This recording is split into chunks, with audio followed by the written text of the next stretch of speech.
Ladies and gentlemen, welcome back to another edition of Pod by the BAE, proudly presented by the Bay Area Examiner. I'm your host, Nathan Bond. Joined alongside me, Seth Varnadore, Robert Steeg. Fellas, interesting game over the weekend as your South Florida Bulls get beat pretty handily, 56-35 at UAB. I think the first thing we need to discuss, aside from the game, is expectations going into and coming out of this UAB game. Obviously, USF riding a high of being over 500 this late into the year since 2018. So it's been a long time. You win back-to-back games. You beat Rice. You beat Navy. Your offense looks great. Your defense does enough to win the game. And you go into UAB expecting, to kind of roll through a seemingly 1-4 program who's kind of scuffled a little bit under first-year head coach Trent Dilfer, and you get absolutely blitzed for 56 points. And the ensuing vitriol and doomsdayness from the fan base was jarring, to say the least, considering where we've been the last 3 years. So, Seth, I'm going to toss it to you, the man who's always been the level-headed one of the group. We talked pretty extensively in the advanced stat portion of the podcast to the Ponderosa. Like, UAB had a really good offense, and maybe that's our fault for not disseminating that out to everyone else. But we kind of figured this was the game we were going to get, and that this is what to expect against a pretty good UAB offense. Yeah, we had John Duncan on of blazervictory.com, and just talking with him and looking through some of the advanced stats in terms of pace. UAB was one of the top, just like USF, they're one of the top teams in the country in terms of plays per game, and they had some pretty good advanced stat numbers offensively, and that's with playing Tulane, who's probably the best defense in the conference, and playing Georgia, who is Georgia, right? So you had to think they had some pretty good a pretty good chance to score some points. And when you watch them on tape, they did a lot. So they used a lot of different personnel groupings. They go really fast. They use motion. There's a lot to see. And I do think, even though Golesh kind of didn't kind of take it as an excuse after the game, I do think there was some kind of schematic whiplash a little bit. Now, the other part of it is you're going on the road for the second time in 2 weeks to a team that's pretty desperate, playing in a game that's really important to them in terms of, it's like the red bandana game at Boston College. It's the game for the Children's Hospital. It's a big deal. It's a game they get up for, and Trent Dilfer's got a special connection to that even more because he had a kid that died really young. So he was really kind of emotionally invested in this game beyond just needing a win with their backs against the wall. So the situation was tough. And really, when you look back at the first few weeks, even the wins, especially the last 2 weeks, and really kind of really focusing on Navy game, you didn't really get punished for making some mistakes early in games. You were able to pull yourself out of a hole because your offense was clicking and the defense was able to do enough. So that did not happen this week. You couldn't pull yourself out of that hole, but this is not to be unexpected. We thought, talking with John Duncan, we kind of both said, hey, I think we're going to get an entertaining game. I don't know who's going to win, but it's going to be entertaining. I thought UAB could win. I didn't think it would be like this. Like, I didn't think it would be a blowout. But I thought they had a good chance because I thought they'd be able to score. USF's defense has improved a lot, but they still give up a ton of explosive plays. One of the worst, I think, actually second to worst in the country in giving up explosive plays. When you do that, when you play a team that's got explosive players like UAB does, this is a possibility. So I wasn't too this was unexpected, but it wasn't the way the game played out was unexpected. But it's not too surprising, right? The defense is still coming off being one of the worst in the country last year. They've gotten a lot better, but they still have those times. And when you play this style on both sides of the ball, when you are really boom or bust and really aggressive on both sides of the ball, if they both go bust at the same time, people can get up on you. That's kind of what happened. USF's offense went to a lull, and the defense went bust, and all of a sudden you're looking up and you're down by 3 scores. Or I think what did they have 42 in the first half, or was it 35? I don't remember. It's either way. It was It's 35. not yeah, so you're giving up 30. All of a sudden you look up and you've given up 35 at half, and your offense hasn't been able to keep up because they've turned the ball over, and didn't help your defense there either. So, I think we all have to remember the preseason expectations for this team. This was a game I thought was a toss-up, and even last week when we talked about in the advanced set preview, Kelly Ford had it as a toss-up game. And I think he had UAB maybe slightly favored, or it was either UAB slightly favored, USF slightly favored. It was around that 50% mark either way. So it was a toss-up. This you're fine. You're still ahead of schedule right now, or at least on pace. And if you go out this week and win, I think this all gets lost and forgotten. Can't live and die week to week, even though there's so long between games. It's harder to get over it quickly. It's not like basketball where you lose on a Wednesday or something, you can go play on a Saturday. So, but you can't live and die week to week. Look at the overall progress of the team. I think everybody would say this team's made a ton of progress. You can be disappointed, but to be like really upset, obviously you'd like to see them. If you're going to lose, you don't want to lose like this, but I think with the style of play, this is going to happen. Look at Tennessee and South Carolina last season. Tennessee plays a similar style in offense, right? Similar style in defense. They're aggressive. The offense wasn't clicking. Defense wasn't clicking. South Carolina puts up 63 points on them. When Tennessee's, they win that game, they make the college football playoff probably. So, it happens. So hopefully it doesn't happen again. And this is a one-time thing, but it happens sometimes. Here's the thing. It is going to happen again. And that's just college football. Like it's going to happen. It is inevitable that you have these kind of games. For me, what is so frustrating that's getting lost in the white noise of it all is this kind of game happened every single week for 3.5 years. And it took 6 games for something like this to happen. And quoting the joke here, everybody just loses their minds. Like that part, it just does not make sense to me. It doesn't compute where, okay, now they've won a few games. Now your expectations are so far through the roof that this game upsets you that much. That just doesn't make sense to me. The defense is only 6 games removed from being quite literally the worst defense in all of college football. If you think they're going to just flip a switch and become like the 2009 Alabama defense, like that's just not how things work. They're a lot better, but they're still very prone to giving up big plays. And we've seen that in almost every single game this year where they've gotten gashed for the big plays. Now, much like on USF's offensive side, if you get blopped on by this USF offense, it happens fast and it happens frequently. Same with the defense. If they are not in the right spot, the right position, they're missing tackles, this is what happens. And sometimes you just get schemed up, and UAB seemingly had the perfect game plan going into this game, and they executed it flawlessly. Like Alex Mortensen and Trent Dilfer had a perfect game plan, stuck with it, and that was the end result of 56 points. The offense clearly struggled. Byron Brown forced, 3 throws in a row that nearly got picked off. The third one finally did. Oh, yeah. Obviously, the butt fumble on the next possession, or vice versa, like you're taking points away from your offense, and then you're forcing the defense to go back out there quickly.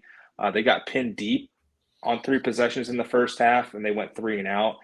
And I think each one of those drives was less than 2 minutes of game action. It's tough to, all right, defense, go back out there. I know you just got gashed. Go back out there. it's tough, and this is going to happen again. But that doesn't mean the team is terrible and they suck. And the first 5 weeks were a mirage. Like, there's significant improvement to this team, and if you're not seeing it, then you're just refusing not to see it. I think it's the overarching thing. To me, it's a little bit like a team that shoots a ton of threes, right? When they're hot, man, they're really tough to stop. But if they go cold, it can get ugly in a hurry. Like, you've seen some playoff games where there's NBA teams scoring just insanely low number of points, and it's just because they just kept chucking threes and are cold. That's every single James Harden game, every single James Harden playoff game for the last 7 years. It's kind of like that. So, like, if you're cold, they can get run up on you real quick. And it doesn't even mean that the offense is bad or the scheme is stupid. Like, would you rather this style of offense or the thing we had in 2013 or 2012 or 2019 when there was just literally just devoid of talent and they were just trying to muster up some points? 2020 even. Like this, you're going to have games when the offense doesn't click, your deep shots aren't hitting. I think Byron was 2 of 9 on throws 20 yards down the field or more. Previous 2 games, he was able to hit those shots. It happens. You live by the deep ball, you die by the deep ball. And, unfortunately, to quote Seth Greenberg, sometimes you're the dog, sometimes you're the tree. And last week, USF was the tree. I was going to say that was actually my the microcosm, and it's fine. Like, it'd be one thing if, looking at the grand scheme of college football for a second. We talk about a lot of the games that I saw a lot of instant reactions. I was trying not to pay too much mind to it, but people were like, "This is the worst loss in USF history. This is the worst loss in college football. This wasn't even the worst loss of the day, let alone the worst loss in the last, year." It wasn't even the worst loss by a Florida team. Right. I don't even think that this is in the of in my year since 2013, so 10 years of being around the University of South Florida football program, I wouldn't even put this even close into my top 10 worst losses. Yeah, this sucks.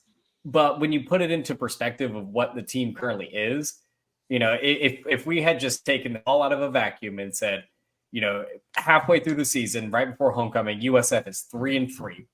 They got their pants whooped out by a team from Alabama, and they kept it really close against the other team from Alabama. We would be probably really thrilled with it, thinking that it's the other way around. But I think this is just the nature of, you have 2 very aggressive coordinators and play styles, and for the Western Kentucky game, the offense wasn't fully clicking at times, and it caused a loss there. And then you look at the Alabama game, and the offense really wasn't clicking, and it happened there. And then the last couple of weeks, the defense may have not been clicking as much.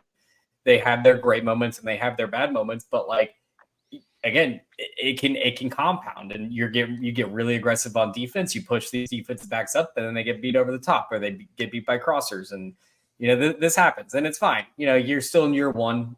You're still kind of reeling from the think of last year, and it's going to be okay because, the sun shined the next day. The team went out to practice the next week and refocused, and they're saying, okay, let's move forward. And I think we should all do the same. Yeah, and I think a good point of clarification here.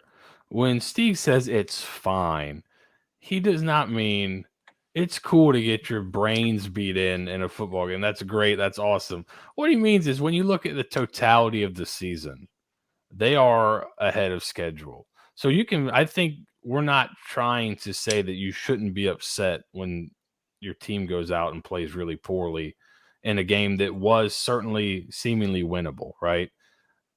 They did not play well. They ran into a team that's probably better than the record. And they got smashed. But it's okay to be upset, I think, for a game. But It's not okay to feel like the season's. I mean, I guess you can do whatever you want, but it doesn't seem the right way of thinking to act like the season's dead because of this one game, right? So yes, because when you live and die by one game, you can go back to one of their earlier games this year and just what if we just live in there? What if we live in that world the rest of the year? Then we're great. It's going to be probably in between, right? So I think some people, when they hear us say things like it's fine, I wouldn't worry too much about it. They think, well, you guys just don't care. It's mediocre. No, it's one game. These things can happen. Now, if it becomes a trend, then I think you start worrying about it. But this so far this year is the outlier performance. This is the first time it's happened this year. We've got half a season worth of data. This is the one that looks a little bit different. So maybe, just maybe, this is the one that we look back on and be like, wow, that was a weird game. And I want to give the flip side of that. This kind of makes me think about the Temple game in 2021, where USF had their outlier game. They were firing on all cylinders on defense, and they set a rushing performance for the program rushing record, whatever it was at the time. And like, you could feel it was an outlier. You could feel this was just them firing on all cylinders, and the game plan worked, and et cetera, et cetera. And then in the next week, they just the next week happened. And so I think that's where you kind of need to understand is that the game happened. And when, again, thank you for saying that, because I do need to defend myself and not say it's fine all the time. But like it's okay to be upset about it. It's not okay to call for people to be fired. It's not okay to yell at the players on the sidelines. It's not okay to dismiss everything that happened for 5 leading up to this, thinking that the season's over and done with. And, we need to fire Golesh and we need to fire Todd Orlando. And, I saw someone saying like, this is what happens when you hire Todd Orlando. I was like, we had a spectacular showing against Alabama that no one gave Todd credit, by the way. Like, no one was like, oh, thank God Todd Orlando. Everyone was just like, dismissive. And of course, the second you have a bad game, put a gun like that. But it's going to be okay. It's a new week. It's time to focus our sights on a new opponent and have some fun again. Hopefully. Yeah. So the one thing that was worrisome to me, and even Golesh said it on Tuesday during his press conference, is and I like that, again, this is still the outlier. It's like at some points that didn't seem like they were trying, or they were playing as hard as they could, and then they would, and then they wouldn't, and then they would. But the defense just looks sluggish. I think that's probably the key takeaway, and that could be, as a result of back-to-back road games. And you're playing Navy one week, and then you've got to go against this team that spreads the ball out, and it's a completely different offensive scheme, and it's tough to kind of do that. And you had 3 guys who played a lot of snaps on Saturday who didn't play the week prior, in Logan Berryhill, Lloyd Summerall, DJ Gordon, who they didn't play for one reason or another, and you're inserting them back into it. And it's I asked Logan this after the game, was it tough to kind of get back into the flow of it? And to his credit, he said no, and he took a lot of the blame because, he didn't have a great game. Him and Dede did not have great games overall as the secondary goes. But I think it's a little bit more difficult when you're it's not like you were practicing and then you kind of got hurt or toward the end of the week or whatever. Like, they just didn't play.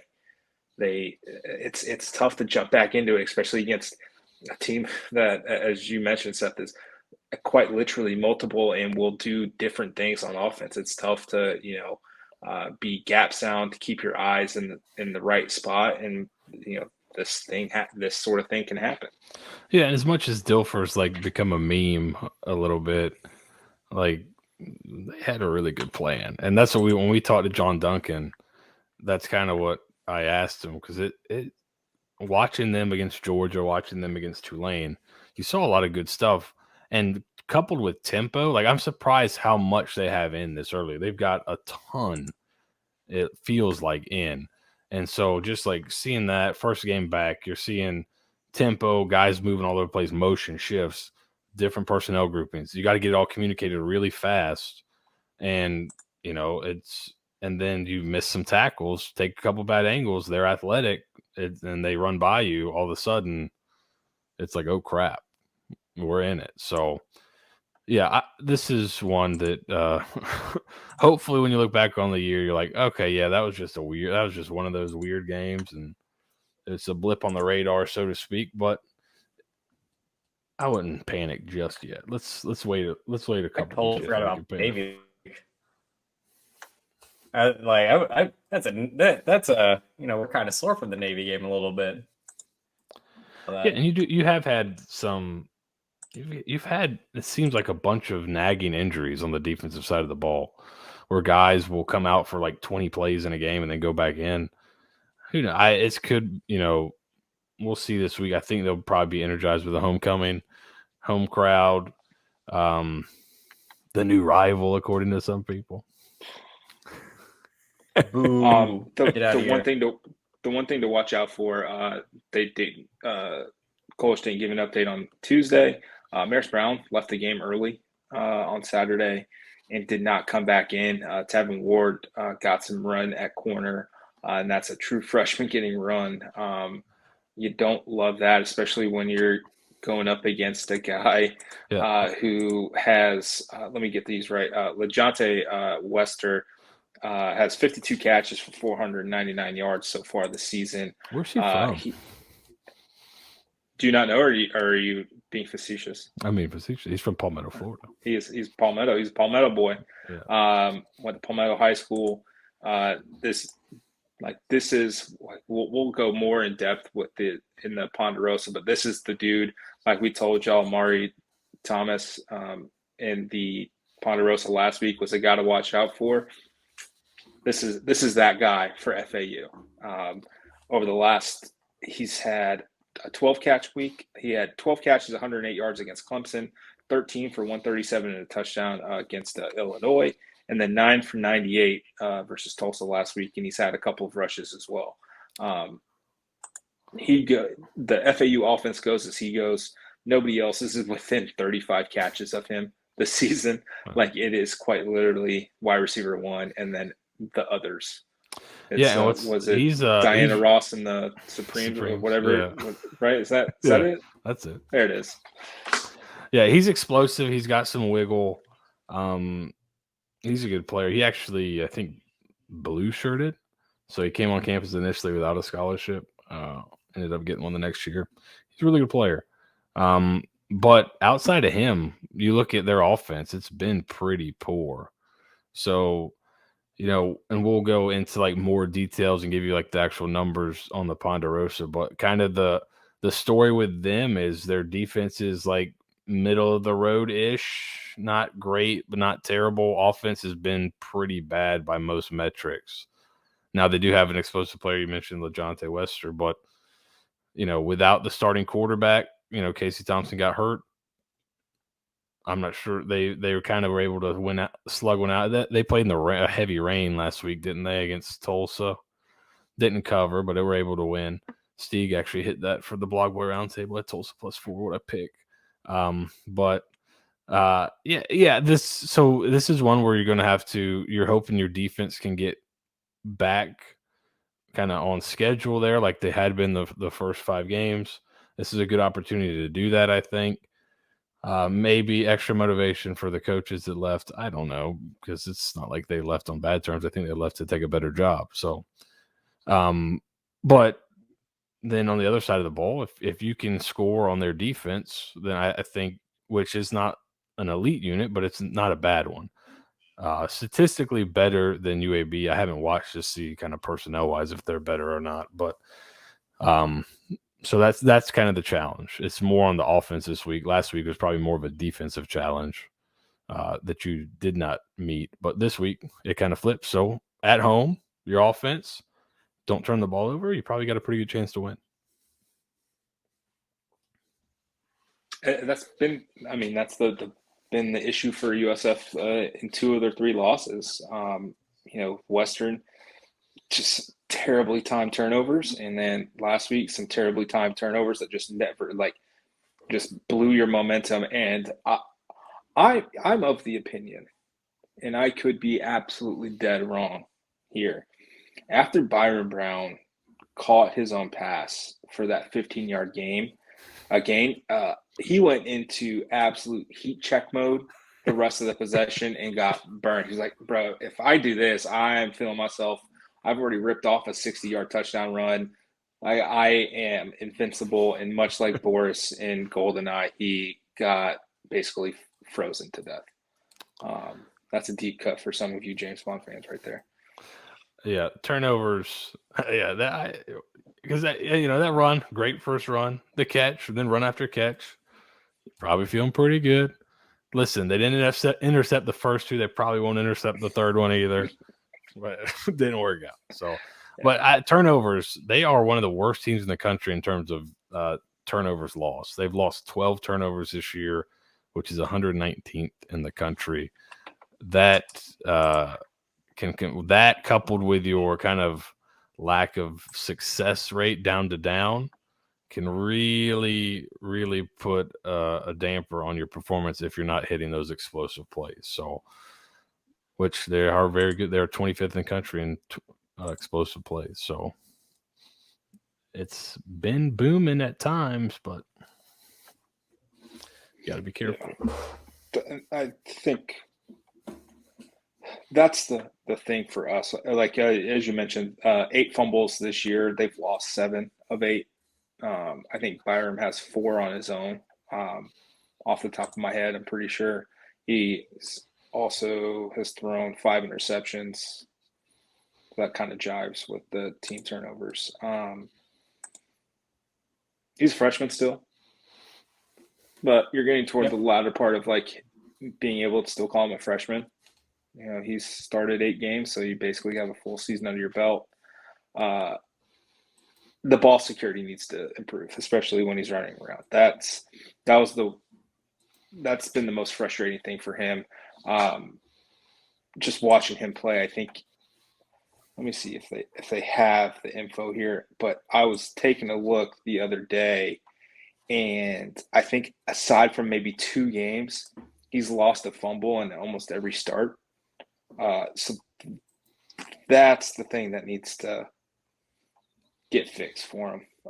Just complete ball security, and it comes with development. You don't usually expect to run into the rump of your left tackle, but when you do, have some ball control when you're in between the tackles. I don't know. Yeah, that's a big. Like, you can't compound. Now, the one thing about the offensive stats, so we'll have a Bulls by the numbers out on the Patreon here in the next day or so. They're trending up, right? The further away you get from the Alabama game, you're starting to see the numbers trend up. Still not great, though, in the down-to-down success rate stuff. So the stats do tell kind of a tale of this team, but like a lot of, there's the available yard percentage, which is kind of what percent of the yards available to you to gain on an average drive. So if 100% would be you score a touchdown every time. They're 69th in the country in that. That's not bad. But the turnovers, I mean, they're 65th in the country in third down conversion percentage. So they're moving the ball, but when you turn it over 12 times and are loose with the football, that's going to come back to bite you. And some of them have been just absolute backbreakers. Western Kentucky game, not Western Carolina. Go Cats. Cats on the mind. Freudian Western Kentucky game, that kind of maybe lost. It definitely lost you an opportunity to win the game. You're going in to score to tie it up, and then the last tacked on touchdown was off another turnover. So, got to clean that up. And then if you do, they can kind of keep chugging along down to down like you've been. Hopefully by the end of the year, you see a really, really good offense. Is Seth, is turnover still considered like a luck attribute? I think year to year it is. That like fumbles, there could be fumble luck because like Byram could have fumbled everyone and then they could have bounced right back up to him. Like, so some of it, right? But like also, don't take the ball down by your hip in traffic. There's like that too. Don't breadbasket it. So there is a luck element, but it seems pretty consistent. Like Nate just said, a fumble in almost every start. That's a consistent trend. Yeah, no, and I'm speaking more on like the side of things where it's like, you know, yes, it's a trend at that point, but it's also one of the trends that constitutes more and compounds more from a game to game standpoint. It's not like you're consistently getting over like 100 yards rushing or anything like that. Like, I don't know, to me, and again, I think I mentioned this somewhere, some way, but the further and further you're getting away from the UCF game last year, kind of to Nate's point about the Alabama game, I think the further and further away you're getting from that, I think the better and better this team is just going to start to show itself. Again, they're going to have those bad moments here and there, this being the prime example of it. But it just seems like the further you can get away from ground zero, the better, just to kind of relinquish yourself a little bit. And again, to me, looking at the UAB game and then looking at the Rice game and looking at the Navy game, looking at everything kind of in totality, you can definitely say there are glaring issues on this team right now. The things that we've been kind of talking about and hinting at, there's a serious lack of speed at certain key positions. Defensively, there's a lot of I don't want to call them communication issues, but like just misreading. I don't know how to just misreading angles or misreading, where the ball is going to be coming out from, and not necessarily getting the right jump and the right stunt at the time. But it just seems like it's mistakes that you would come to expect in year one under a team. But then on the other side of the coin, they're able to remedy those mistakes really, really quickly, offensively, defensively, if they can get the turnover on defense, if they can get the explosive play on offense. So it seems like it's like, yes, this is great that they won the 3 games that they won already. They've also been kind of lucky with it, but also they're doing the right things to get those luck points up for them. But I'm going on a rant to say that I'm pleased with where they're at. They could be doing better. They could also be doing worse. We've seen them do worse quite recently. Mm-hmm. I think that's important to remember. Yes. I wanted to take a look real quick. Season 45 of Survivor is going well. I can ramble on that for a little bit while you're looking up the thing you're looking up. Gotcha. So USF's 7 lost fumbles this year is tied for second to worst in the nation. Going up. There's 4 teams with 8 lost fumbles. Clemson, Louisiana, Texas State, and Troy. I would say all 4 teams are halfway decent. So maybe there's not too much to it. And then 3 teams with 7: Nebraska, USF, and Tulane. So, I mean, I guess that's good company. There is an element of luck with fumbles, but also like us watching all these games. Some of these have been avoided. Now there's some like the Weston Wolf one in Navy. He's got 2 hands on the ball, bracing for impact. The guy helmet almost goes between his arms. It was like a perfect shot. Not that's either Weston Wolf breaking his arm or it's a fumble. Yeah, that's not okay. That's kind of maybe luck. Like just holding the ball super loose and having somebody just knock it out of your hands. That's not as much luck involved there, right? So I think there's a bit of both. So you could take it with a grain of salt, but just being that low and on the other side of the ball, like if you want to talk about turnover luck, right? Like was it 5 in the FAMU game defensively? And only 3/4 the rest of the year. So, if you get something, if you can kind of get another big turnover game, you can probably play. The defense will magically look unbelievable. So there's a little bit of luck, but you got to clean that stuff up. If I were USF, I would force more fumbles. I agree. They've only forced 4. Well, they forced 5 and recovered 4. Call the forced fumble play, Todd. Yeah, come on, Todd. So with that, let's kind of wrap this up. Just a reminder, USF plays FAU 3:30 on ESPN2. It is USF's homecoming game. Make sure you're out there supporting the team. Make sure you go to our Twitter account at Bay Area Examiner. and check out the latest tweet that I put up. It was basically what Rashad Cheney said Tuesday in his press conference, speaking with the media. Basically, he deleted his Twitter account because the fan base was a little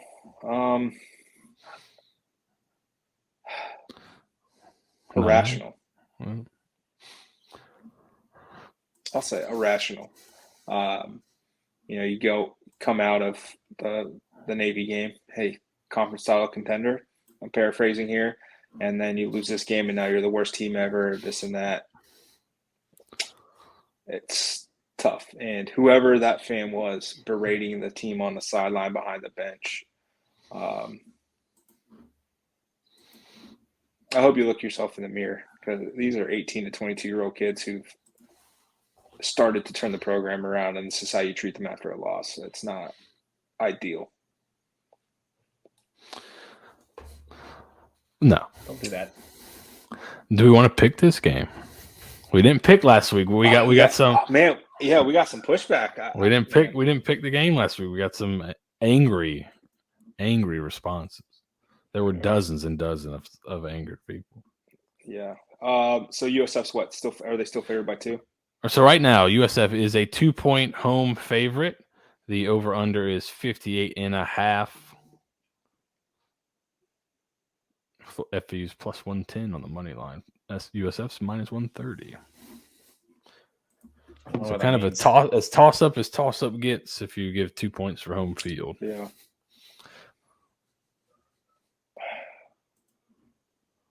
I don't think this is a 1-point game.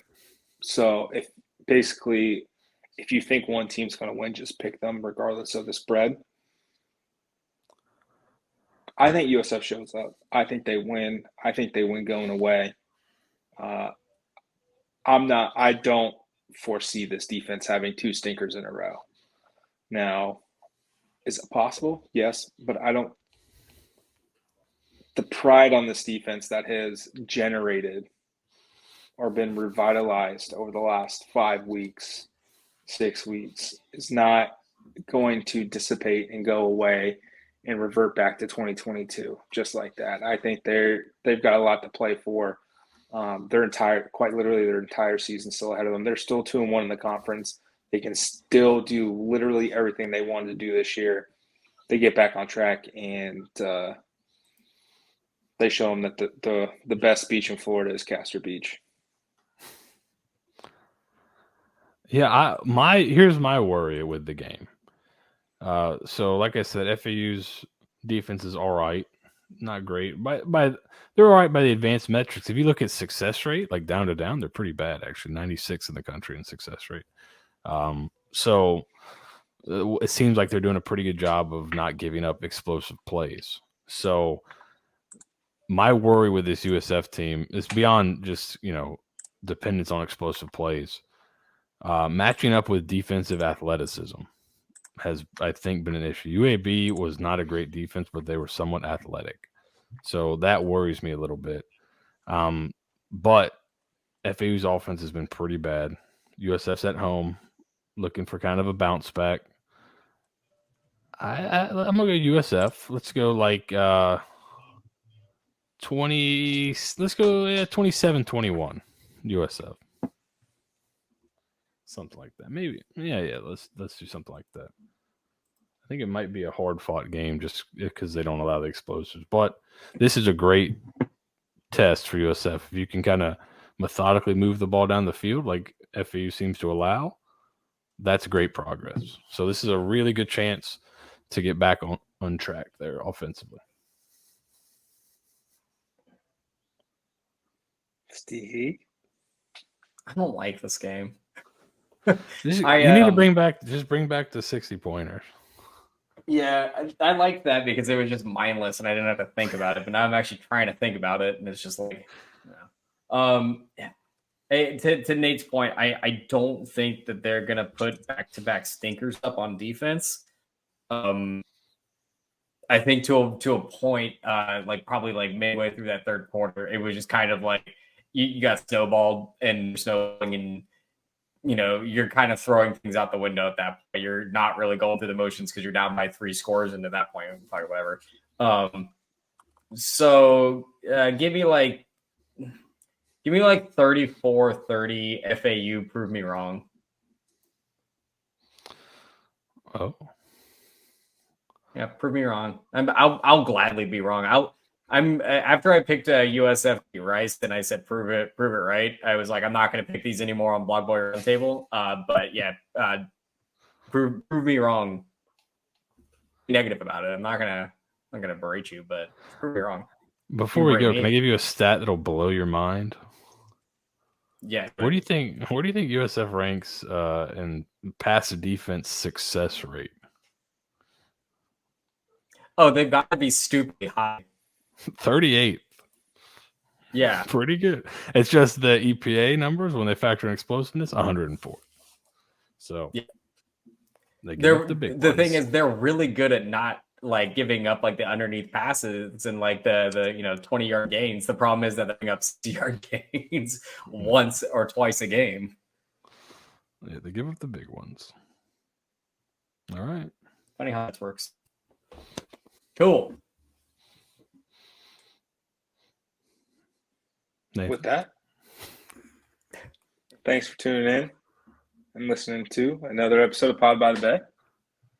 I've been your host, Nathan Bond, Seth Varnadore, Robert Steeg. Enjoy your homecoming. Enjoy the rest of your week. Go Bulls. Go Bulls. Go Bulls. Bye-bye.